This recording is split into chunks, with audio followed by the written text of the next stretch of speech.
As the years went by, and my older brother and I passed through our childhood and into adolescence, Roger's preoccupation with his beloved insect farm expanded and grew, just as did my interest in music, fashion, and of course girls. I always think it's implausible when characters in police dramas seem to know where they were on the night when the crime was committed, but I can remember vividly and in detail the occasion when I first met Harriet. It was in the end of the autumn term, during my second year in the sixth form, and I recall it for two reasons. One was, of course, the first sight of her. The other was that it was the evening of the farewell concert by the blues band Cream. A ramshackle group of us had arranged to go to the concert, and I was there with Angela, who was my girlfriend of the moment.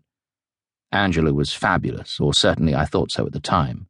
Long, straight brown hair, as thin as a rake, with tiny, scarcely budding breasts, and those dark shadows below her eyes which we associated with late nights and soft drugs, and which later came to be toughened up by fashion and labelled heroin chic. Angela knew the right places to buy the right clothes, was always on the crest of whatever was the latest wave, and somehow managed to be wherever it was at. Harriet was also with a boyfriend on that night, although she told me later that they were just mates and were not sleeping together. I took some comfort from that, until I realized that this did not mean that they were not having sex. To Harriet, sleeping with someone would have involved a whole level of intimacy that merely having sex would not have come near.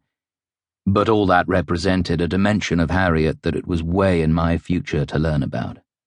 I was besotted with Harriet from the very first.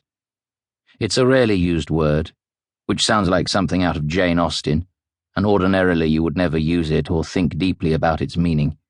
In this case, though, besotted is the right word for what I was.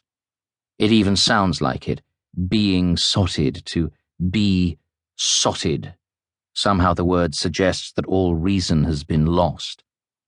My most vivid first memory is of the view of her from the southeast, one row back and a few seats along, the back right-hand side of Harriet's head, the fine silhouette of her chin, partially obscured by her long and curling brown hair, a few stray strands stuck in place by perspiration to that tantalizing area of skin just in front of the ears.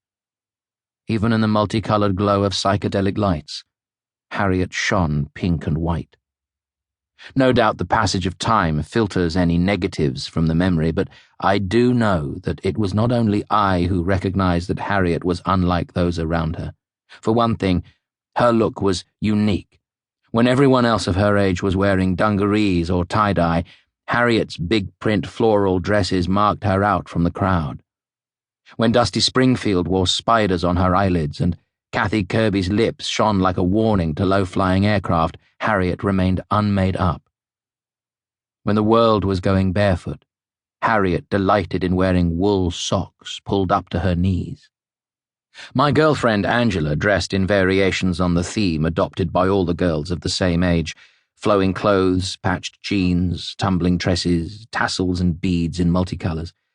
All the other girls were cool and sexy and slightly exotic and certainly desirable, but Harriet was not one of them. Where Angela and her friends were of the moment, Harriet's look seemed timeless. While their femininity was just being discovered and then reinvented in the spirit of the age, Harriet's brand of sexiness would have worked its magic in any decade, past or future. Something about her had a particular way of reaching out and taking an intensely discomforting grip around your groin. To see her was to want her, and it was on that day in November 1968 that I saw her. After the concert, we all headed onto the street. Angela went into a huddle with the other girls, and I stood on the fringes of the group. We discussed what to do next, and I saw Harriet hanging back, not quite part of the inner circle. Did she notice me? She said later that she did, but there was nothing at the time to suggest it. As we reconciled ourselves to the fact that the pubs were closed and we